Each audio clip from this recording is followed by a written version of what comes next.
भाइयों और बहनों, मतलब यह है कि अगर संसार को सहनशील बनाना है तो सभी लोगों को दुनिया भर में हिंदी भाषा का प्रचार और प्रसार करना चाहिए। ज़्यादातर व्यापार के लिए कच्चा माल तो किसान ही पैदा करता है, फिर किसान के लिए कृषि अनुसंधान के खर्च में दुनिया भर में कटौती क्यों की जा रही है। कटौती करनी है तो बहुत से और भी क्षेत्र हैं।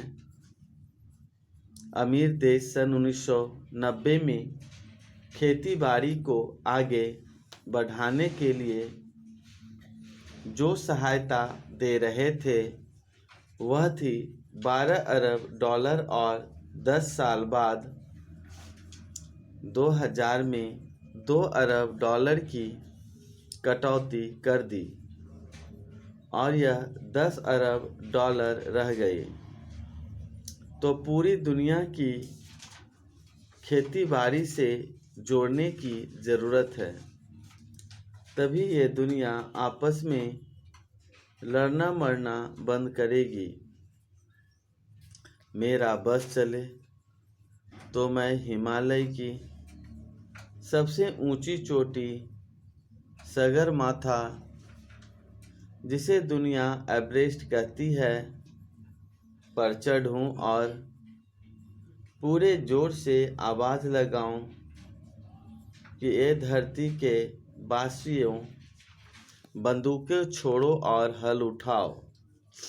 नहीं तो आप ही सोचो कि 20 साल बाद 2020 में जब दुनिया की आबादी 8 अरब हो जाएगी तो सबको खिलाने लायक खाद्यान्न कैसे उपलब्ध होगा।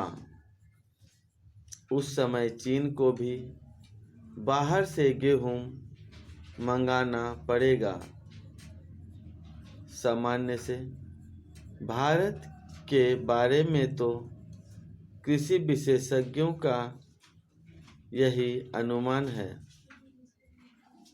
भारत के किसानों और कृषि वैज्ञानिक मिलजुल कर बढ़ी हुई आबादी का भी पेट भर पाएंगे। आज हमारे अन्न भंडार में 3.5 करोड़ टन से ज़्यादा अनाज भरा है। रबी की फसल आने के बाद यह बढ़कर 5 करोड़ टन तक जा सकता है। रखने की जगह नहीं है, इसलिए समाज कल्याण के कामों में लगाने और विविध रूपों में निर्यात करने के अवसर बढ़ रहे हैं। काम के बदले अनाज और बच्चों को पाठशालाओं में नाश्ता कराने व खाना खिलाने के कार्यक्रम पूरे देश में चलाए जा सकेंगे। यह एक